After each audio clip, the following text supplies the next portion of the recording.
avisa cuando se vea bien.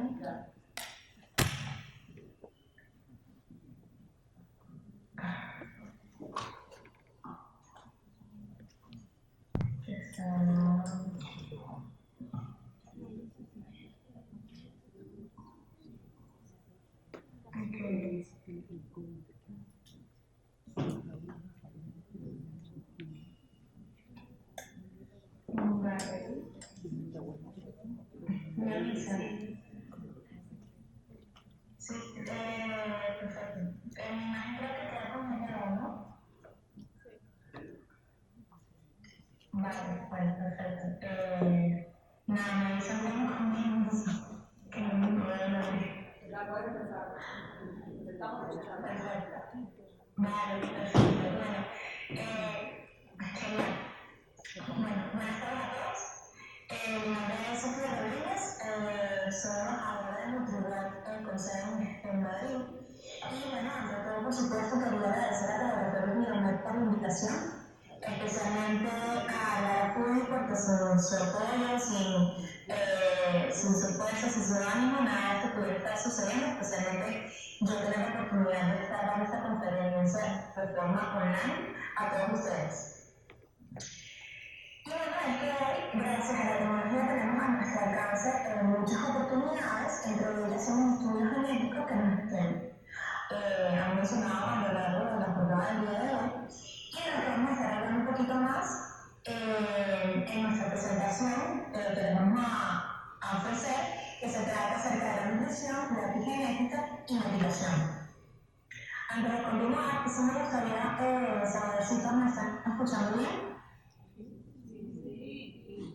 Nos preguntamos, ¿nuestra salud qué tanto depende de nuestros genes? Por muchas décadas, estos estudios acerca de la genética, de alguna manera, hicieron que la población en general, tanto científica como general, pensaba que todo lo que estaba relacionado a la salud estaba directamente determinado y casi que sentenciado por nuestros genes. Pero hoy en día, seguimos escuchando a familiares, a pacientes, que esto no depende de mí, son mis genes. O podemos escuchar, todos en mi familia sufren de esto, de esta enfermedad, así que yo también la voy a sufrir.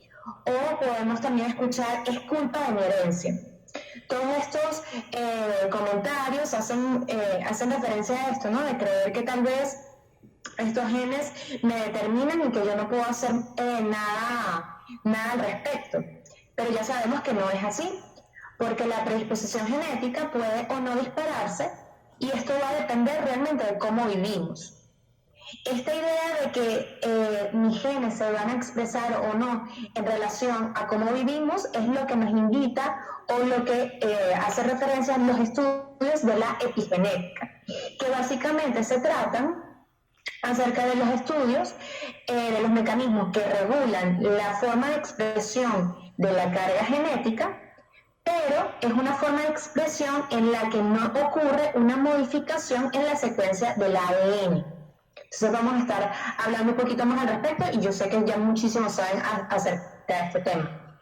Para recordar puntualmente, la epigenética está regulada por nutrientes, vamos a ver cuáles son los más importantes. La epigenética tiene influencia por generaciones, es decir, se pueden estar generando cambios epigenéticos en mí al día de hoy que yo puedo transmitir a generaciones y esto se observa mucho y se ha estudiado mucho con referencia a la programación metabólica o los primeros 1000 días de vida. También la epigenética hace referencia a cambios reversibles del ADN. ¿Por qué? Porque estamos hablando de la manera en cómo se expresa, no en la forma, no en la propia carga, sino en cómo se leen. Y la epigenética, su factor más importante, por supuesto, es que es dependiente de los factores ambientales. Epi hace referencia a todo lo que está por encima, ¿no? Entonces todo lo referente a factores ambientales, que ya vamos a hablar un poquito más al respecto, cómo inciden, cómo influyen en la expresión de mi carga genética. Porque todos nuestros tejidos presentan los mismos genes, pero debido a la epigenética solo unos pocos se expresan. Y para ello les traigo esta frase que nos ayuda a ilustrar muy bien este concepto, especialmente a nuestros pacientes. Entonces les presento estas dos frases. Tienen las mismas palabras, pero al leerlas vamos a expresar o transmitir ideas distintas. Por ejemplo, no hay nada más que perder. Hace referencia a, bueno, no hay nada más que perder, ¿no? Ahora, si se lee de otra forma, no hay nada más que perder. El énfasis está en el hecho de perder. Cambia un poco el significado de esta frase. Y es eso, la epigenética es la instrucción que permite leer el ADN. Es la manera en cómo se va a expresar esa carga que yo tengo. Y eso es lo que de alguna forma va a influir o va a representar mi estado de salud o mi estado de enfermedad. Entendiendo que la genética es una información fija, no cambia, es esa secuencia del ADN. Pero la epigenética son esas marcas, esas instrucciones, esa información que es dinámica, que de alguna manera determina cómo se va a expresar esa información física, esa información fija. Es una interacción, por tanto, de los genes con el ambiente, con los factores ambientales, y como les mencioné, está muy estudiada y es muy importante sobre todo con respecto a la programación metabólica. A partir de esta relación ambiente-gen se va a expresar, y esta expresión puede ser salud o enfermedad, en base a la predisposición genética que se va a relacionar con los factores ambientales o con los estilos de vida con los que me desenvuelvo. Entre los cambios epigenéticos, los más estudiados se describen tres, que básicamente se diferencian por niveles de carga genética o información que conllevan. Es decir, el cambio epigenético, uno de los más estudiados y en el que nos vamos a enfocar un poquito más hoy, es la metilación del ADN, que es la colocación de ciertos interruptores o de ciertas marcas que van a determinar, bueno, esta parte del ADN es la que se va a leer y por tanto la que se va a expresar. Y esta otra parte no se va a leer. Básicamente eso es lo que nos hace referencia a la metilación del ADN. Otro cambio epigenético también puede ser la modificación de las histonas. La histona es un empaquetamiento de múltiples, una gran carga de ADN, por lo tanto, involucra una mayor cantidad de información. Asimismo, el remodelaje de la cromatina a su vez es un conjunto de histonas, por lo tanto, vemos cómo los cambios pueden ser a niveles más pequeños y más grandes en función de la información que estemos tratando de expresar o no expresar. Y para dejarlo un poco más claro, y es donde nos vamos a dedicar tal vez un poco el día de hoy, es acerca de los cambios relacionados a la metilación del ADN. Básicamente es un grupo metilo que sirve como ese factor o esa indicación que va a silenciar un gen, ese grupo metilo, la presencia de ese grupo metilo, y si no está ese grupo metilo, pues se expresan los genes. Entonces, cambios en la metilación, puede haber una sobremetilación o una hipermetilación, que hace referencia a que hay un excesivo silenciamiento de genes, pero también puede ocurrir una hipometilación en donde no hay suficientes grupos metilos y se expresan demasiados genes, o se expresan genes que no deberían de estar expresándose. Básicamente, y en la mayoría de los estudios, lo que más se ha visto es que lo que ocurre actualmente es más bien una falta de esta producción de grupos metilos, y vamos a ver cómo podemos apoyar más a este sistema. Por lo tanto, estas marcas epigenéticas, como he resaltado, se establecen principalmente durante la etapa fetal. Y eso es lo que se basa en los estudios de programación metabólica, cómo cambios o las marcas epigenéticas que suceden dentro del feto pueden incluso ser expresadas en su vida adulta, o como incluso lo que es las marcas epigenéticas que ocurren en ese feto puede afectar incluso a generaciones siguientes.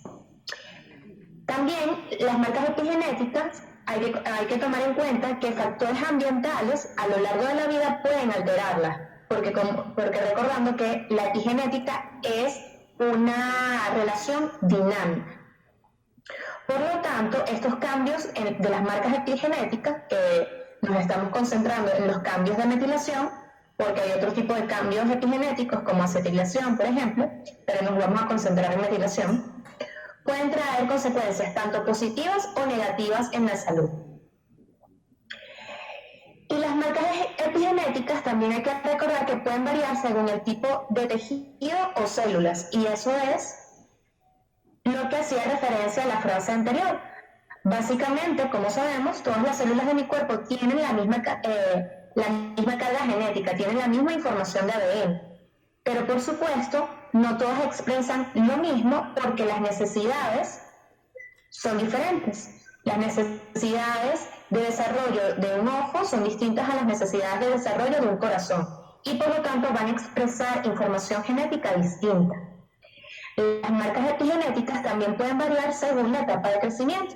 Por supuesto, no es lo mismo una etapa de crecimiento a una etapa de envejecimiento, en donde, por ejemplo, en la etapa de crecimiento tenemos una producción mayor de tejidos, y en la etapa de envejecimiento. También estas marcas epigenéticas van a variar según las condiciones de vida. Y aquí es donde entra el papel fundamental de los factores ambientales, como por ejemplo el tipo de alimentación que presente la persona, la exposición a toxinas, la presencia de infecciones, entre otros.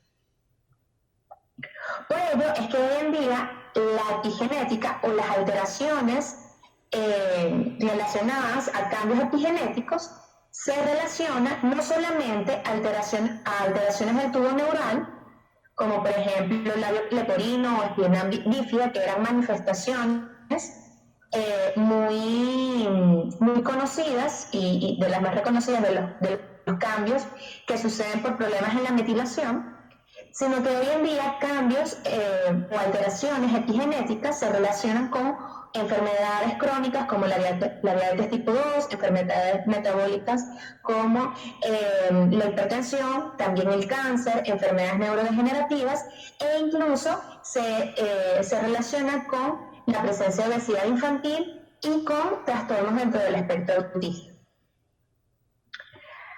Por ejemplo, cuando hablamos de los nutrientes que influyen en estos procesos epigenéticos, tenemos esta referencia, ¿no? En donde, por ejemplo, tenemos como durante el desarrollo embrionario, la presencia de nutrientes como el folato y la colina favorecen ese desarrollo embrionario. Por el contrario, la restricción proteica y el alcohol perjudica el desarrollo embrionario. Y estos son los resultados de estudios que han hecho acerca de la influencia que tienen los nutrientes en su papel epigenético. Así vemos en otras manifestaciones, por ejemplo, como la presencia de butirato, que es un ácido graso de cadena corta, favorece el mantenimiento de las células madres, pero en cambio los radicales libres la perjudican. También vemos como en la prevención del cáncer, la presencia de antioxidantes favorece a la prevención del cáncer, pero por ejemplo, la deficiencia de grupos metilos genera un mayor riesgo a padecer de cáncer.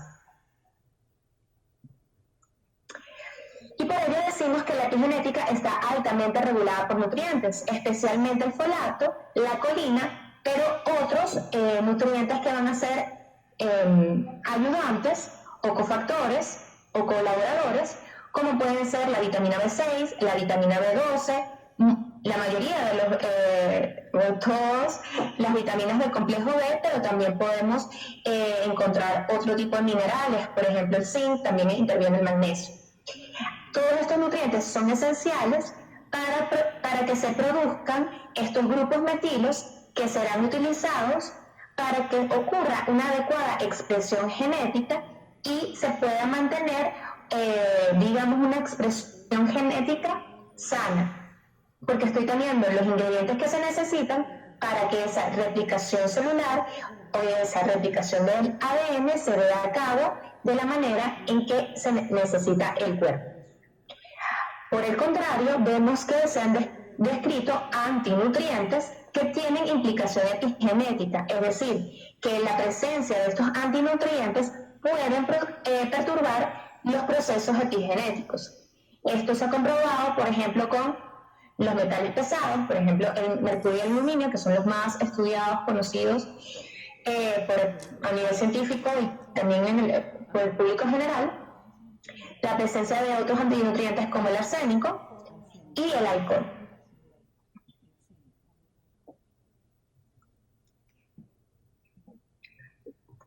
Por lo tanto, en esta relación que tiene la epigenética entre mi carga genética y los factores ambientales, se ha visto que realmente son los factores ambientales que va a entrar la alimentación, el ejercicio, el descanso, la presencia o no de infecciones, el uso o abuso de antibióticos, por ejemplo, también si vivimos en una sociedad con una alta contaminación, si tenemos o no acceso a servicios médicos, todos estos son factores que se consideran dentro de los factores ambientales que realmente tienen un mayor peso en mi presencia de salud o enfermedad que en mi propia carga genética.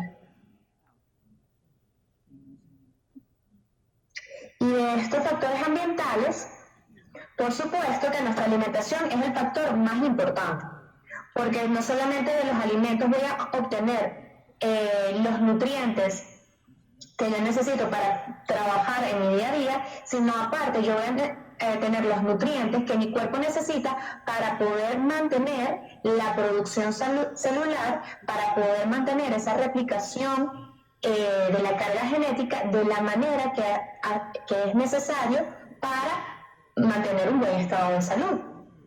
Ahora, como hemos visto en otras charlas, a lo largo del día de hoy, y como todos sabemos por experiencia profesional, no todos somos iguales, cada quien tiene necesidades diferentes. Y para nosotros en NutriWeb eso es un aspecto fundamental, porque si la alimentación es el factor más importante que influye en el mantenimiento de mi salud y que es reconocido como el factor más importante a nivel de la influencia epigenética, hay que comprender cuáles son esos factores que pueden estar influyendo en que esta alimentación sea la que el cuerpo está necesitando, o tal vez no sea la alimentación, no es una alimentación que me ofrezca los nutrientes que esté necesitando. Y esto para nosotros es muy importante, y como lo resaltaba mi compañera Carol, un elemento importante a considerar, además de la propia carga genética que es individual de cada individuo, además de las condiciones de vida y si estamos en una etapa de crecimiento, además de la enfermedad que puede ser común para muchas personas, es importante tomar en cuenta que si yo mantengo un intestino permeable, si yo mantengo un estado de inflamación subclínica crónica, si yo mantengo una constante liberación de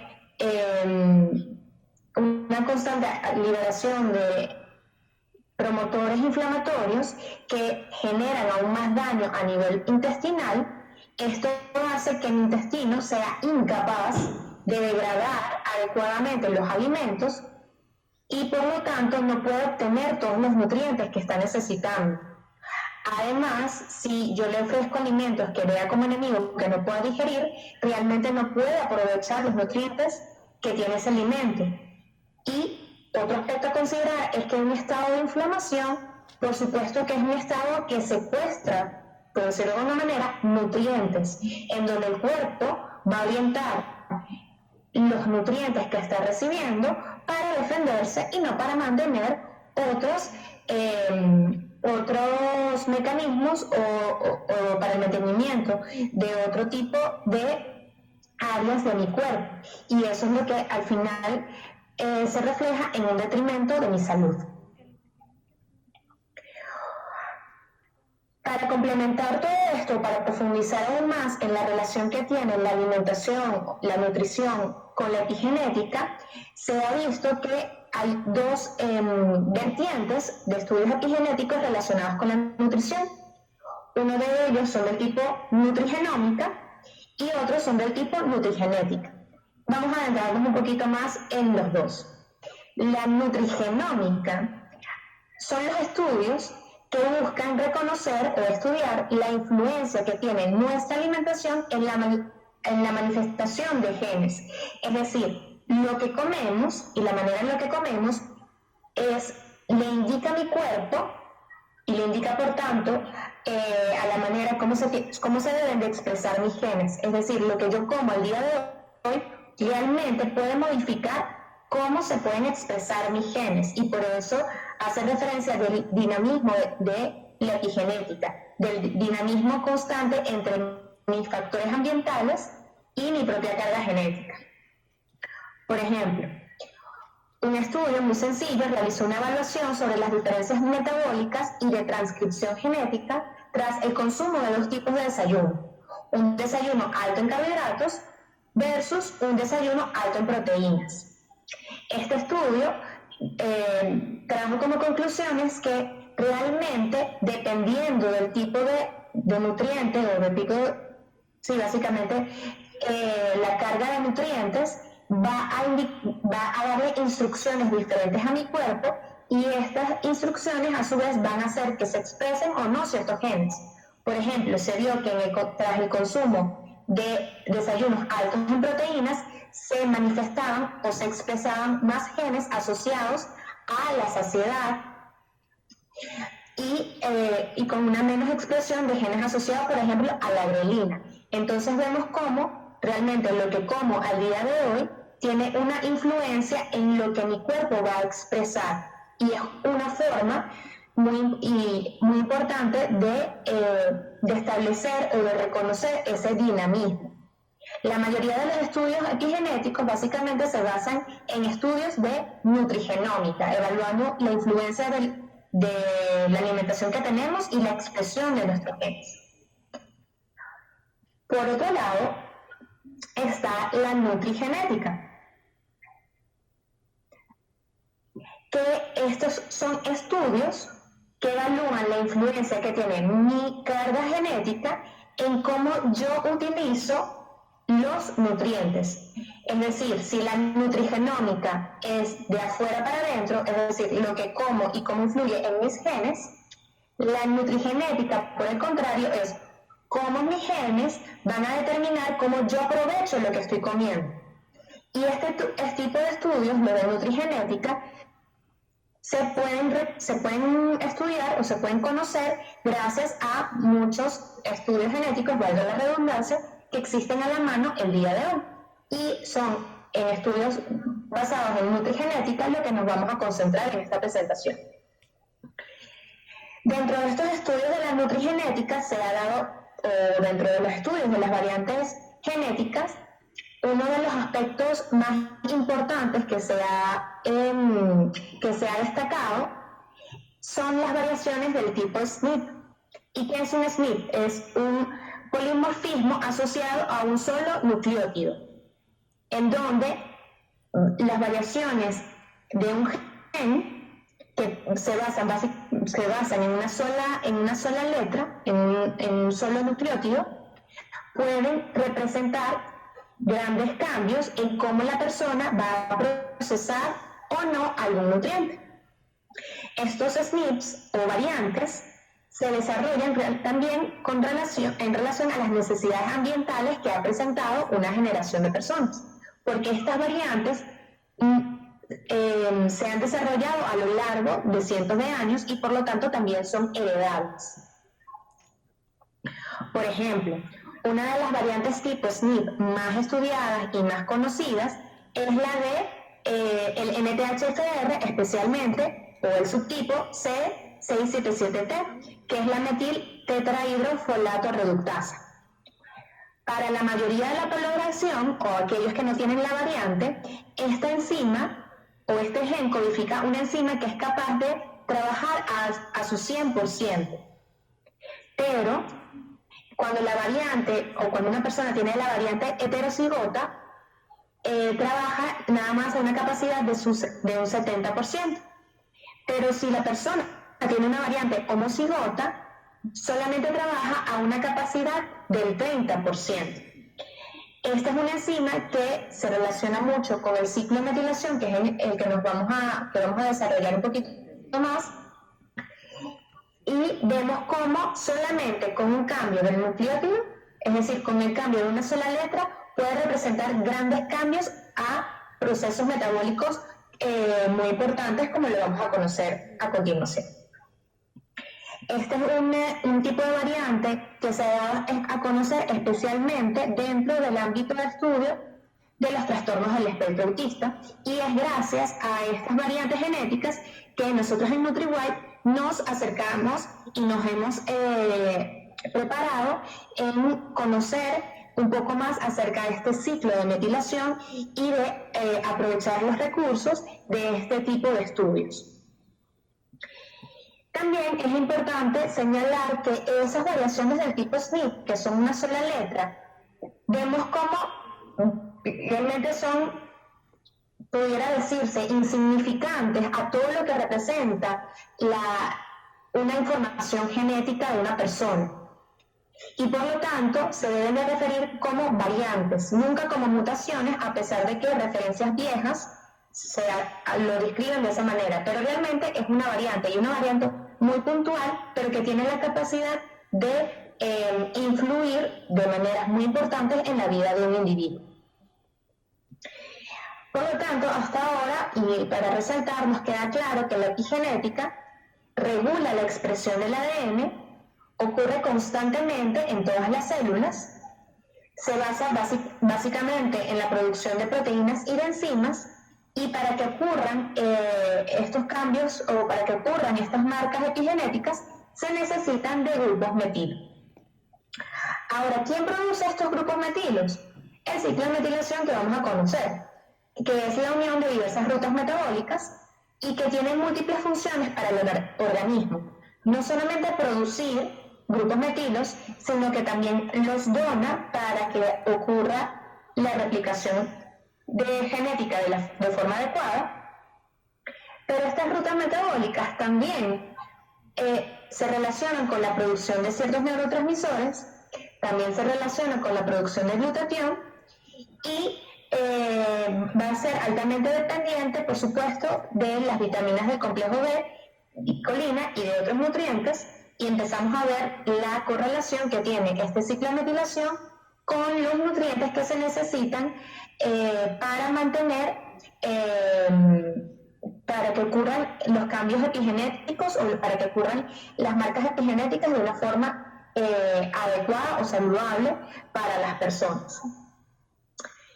Por ello, nos volvemos a preguntar, por tanto, nuestra salud, ¿qué tanto va a depender de nuestros genes?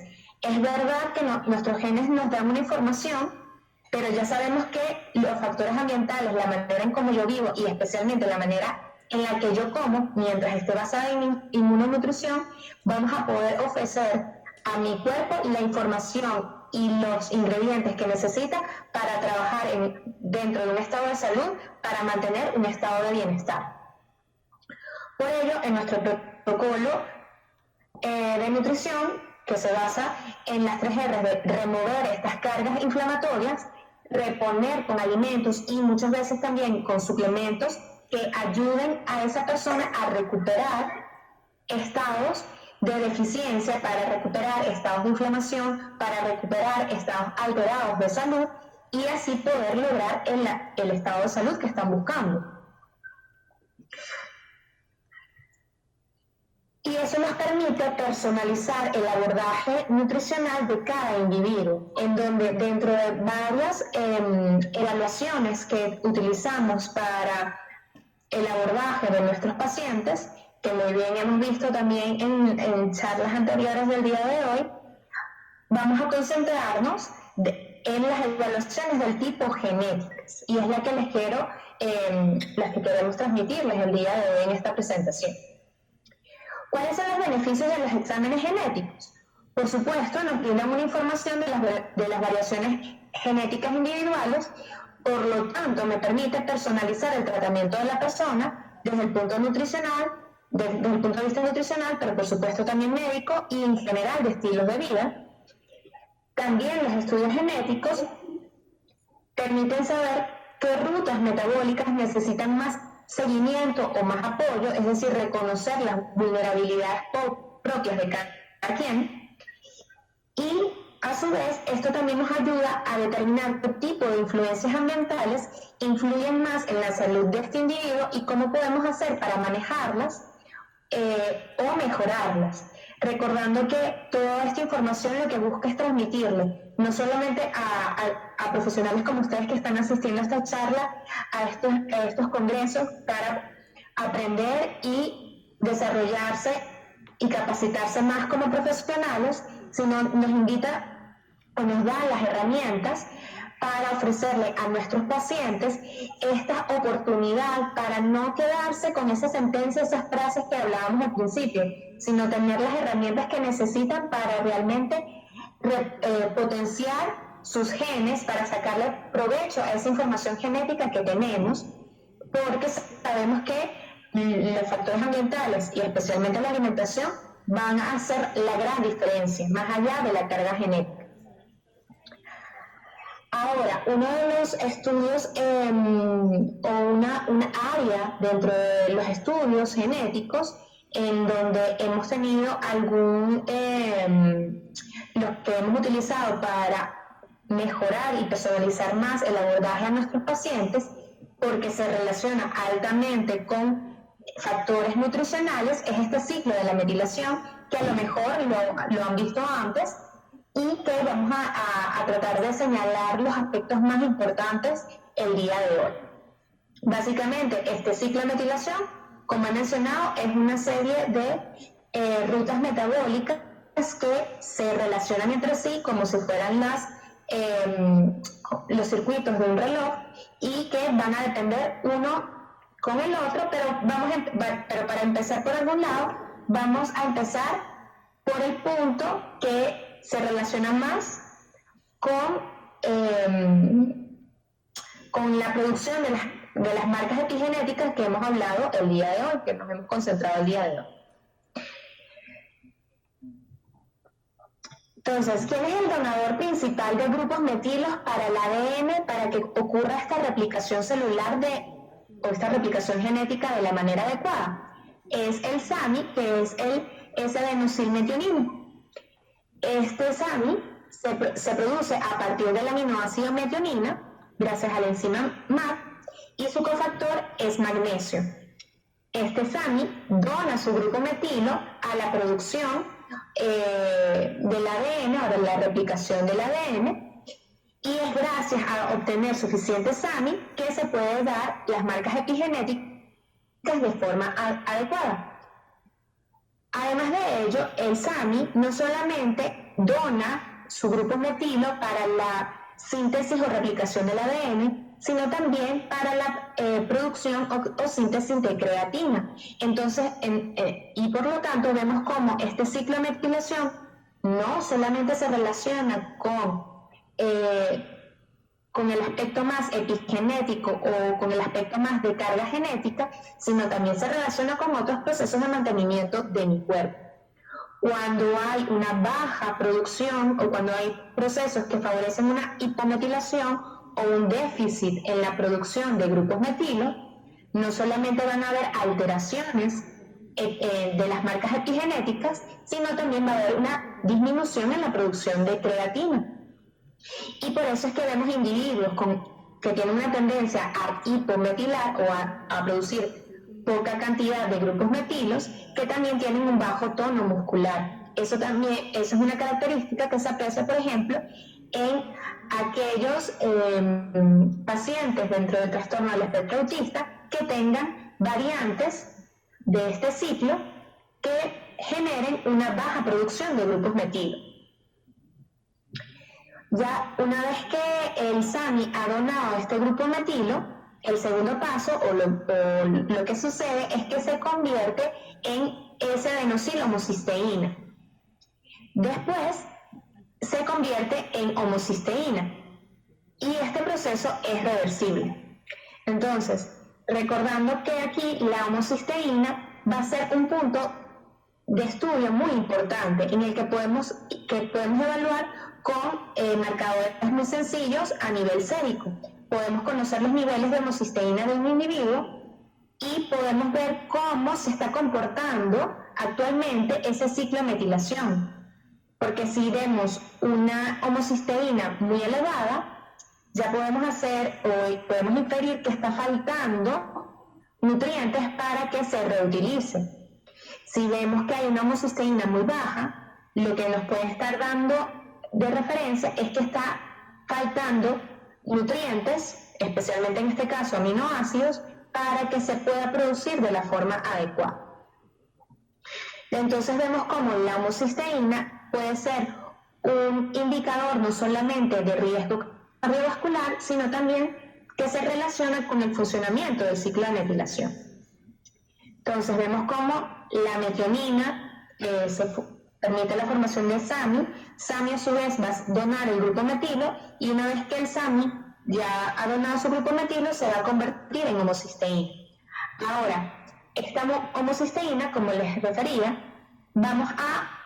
es necesario reutilizarla, reciclarla, y en eso se basa el ciclo de metilación, un ciclo constante de reutilización de estos nutrientes para mantener una adecuada producción de grupos metilo.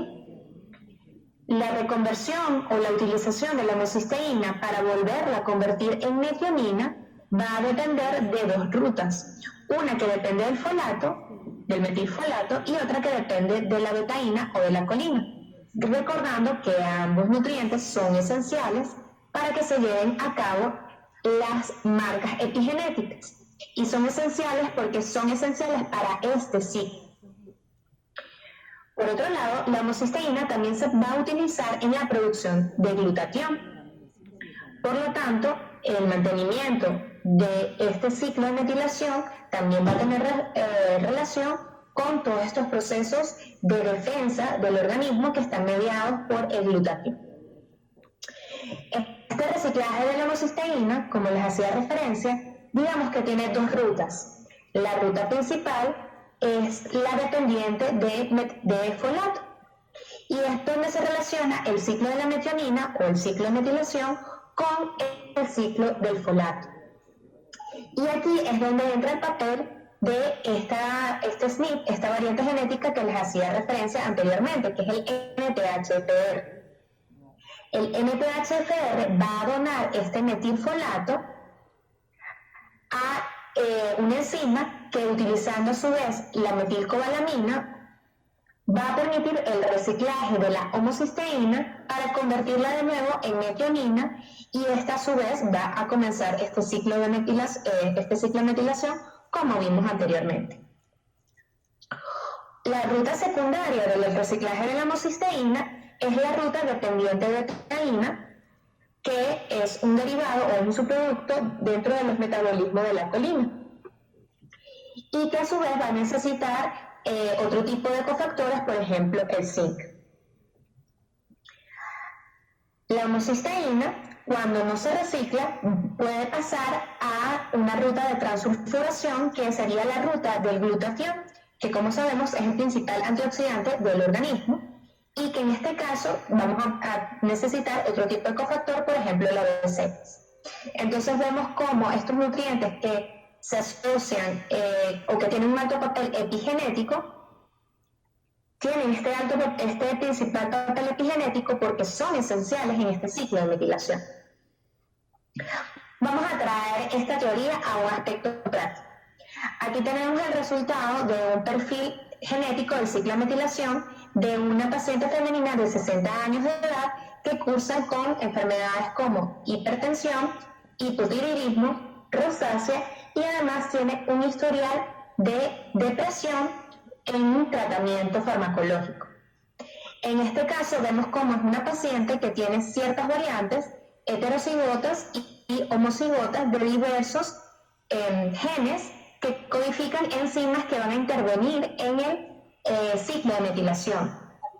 Y esto a su vez, estas variantes también me pueden ilustrar que esta persona puede tener una predisposición a tener ciertas deficiencias de nutrientes o que en su caso necesita una mayor cantidad de nutrientes que otros individuos. En el caso de esta paciente vemos como sus variantes del gen MTRR, que hace referencia a la necesidad de la cobalamina en este proceso del ciclo de metilación, se ve afectada. Es decir, necesita una mayor cantidad de B12 para que esta enzima pueda trabajar de forma óptima.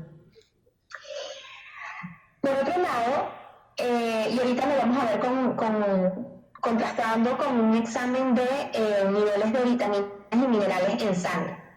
Ahora, estos perfiles del ciclo de metilación no solamente se relacionan con esta producción de grupos metilo, que como ya vimos tiene importancia en la producción de marcas epigenéticas, que también interviene en la producción de creatina, sino que también este ciclo de metilación se correlaciona con la producción de glutatión, como vimos a través de la homocisteína, pero también se correlaciona con la producción de ciertos neurotransmisores y en la producción también de óxido nítrico.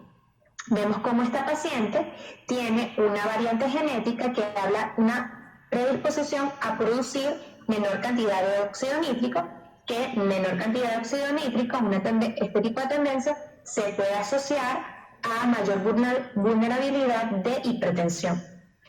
Asimismo vemos cómo esta persona tiene otro tipo de variante que trata de la enzima MAO-A, que sabemos que metaboliza la serotonina. Este tipo de variante que tiene esta paciente indica que su capacidad de procesar serotonina es muy alta.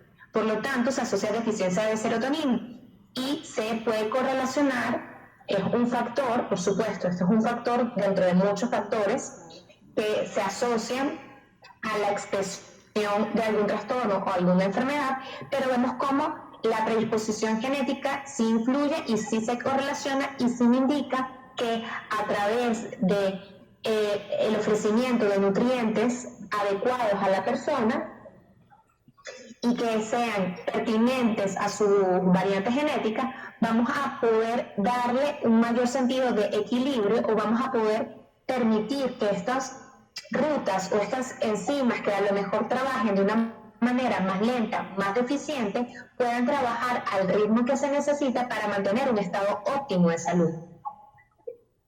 Entonces vemos cómo esta misma paciente que se hizo este perfil genético de metilación, cuando se realiza el análisis de vitaminas y minerales a nivel intracelular, vemos cómo esta es una paciente que manifiesta una deficiencia funcional de la vitamina B12. Entonces podemos empezar a correlacionar estos factores.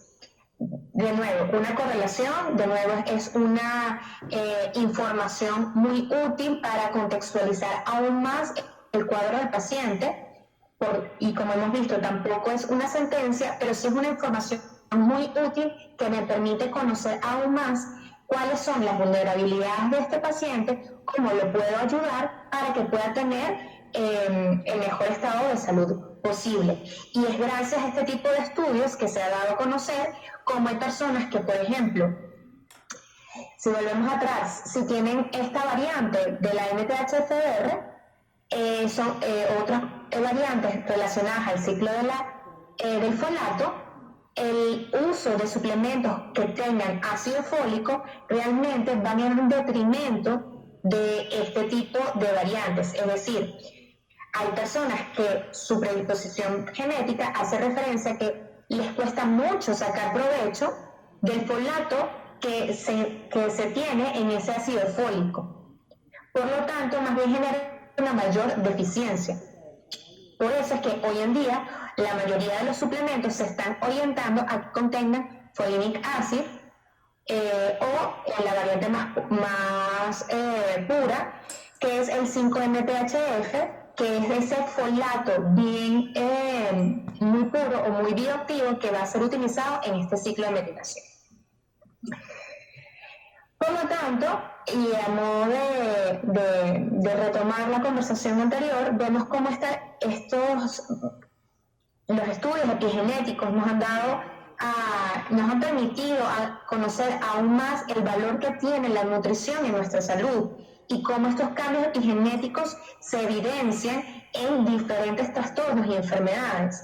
Y por lo tanto, cuando hacemos un abordaje integral, podemos prevenir la aparición de este tipo de manifestaciones, podemos prevenir la presencia de estas enfermedades crónicas, o al menos retrasarlas lo más posible cuando le estamos dando al cuerpo los nutrientes, es decir, los ingredientes que necesita para su funcionamiento adecuado. Y es importante porque gracias a los estudios epigenéticos podemos reconocer que las enfermedades se pueden prevenir, se pueden tratar y también en muchos casos se puede recuperar ese estado de salud óptimo.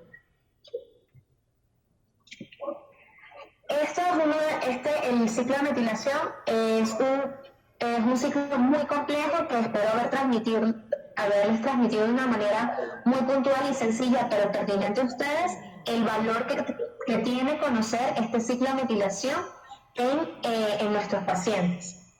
Pero también en NutriWide utilizamos otro tipo de exámenes genéticos. Por ejemplo, utilizamos, por supuesto, la predisposición genética a la sensibilidad al gluten, que es muy importante para que la persona reconozca el papel que tiene el consumo de gluten en su salud.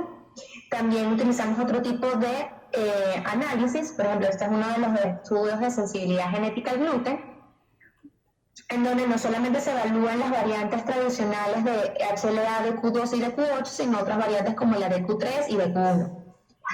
También hoy en día estamos utilizando un estudio que nos dio a conocer el laboratorio Biomed, como es el Mindful DNA, en donde hace una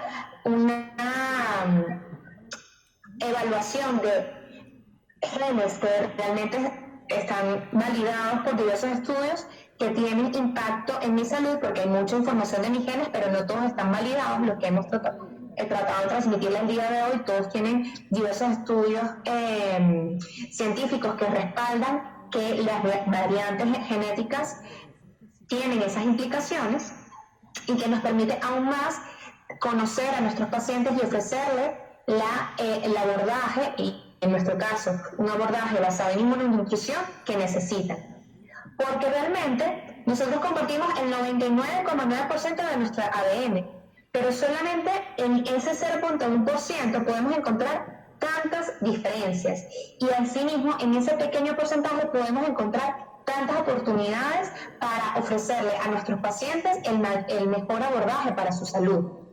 Porque lo que buscamos es remover estas cargas al paciente, remover las dificultades que no solamente son factores externos como toxinas, sino también conociendo su propia carga genética podemos hacerle la vida más fácil al paciente a darle realmente lo que está necesitando, o ofrecerle los suplementos que a lo mejor necesita en diversas etapas de su vida, o para corregir deficiencias nutricionales que puedan estar asociadas a múltiples enfermedades.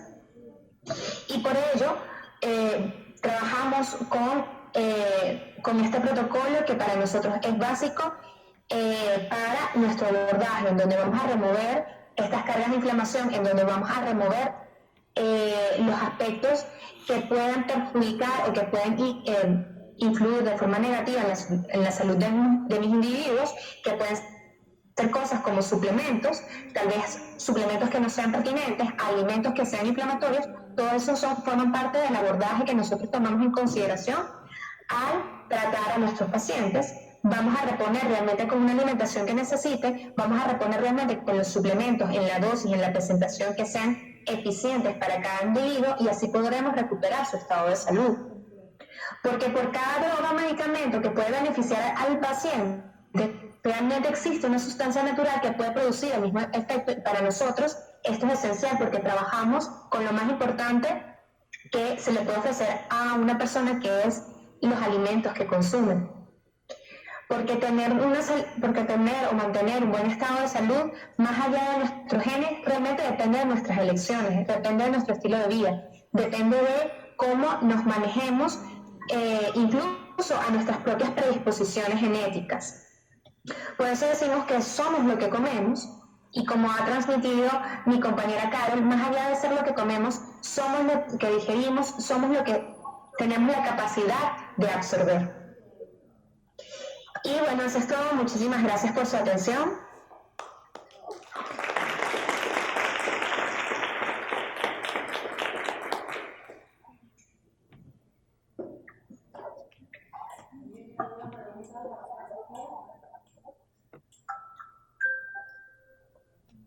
Sofía, muchas gracias por todo lo que estaremos compartiendo. Muchísimas gracias por los aportes a nuestro audiencia de algo.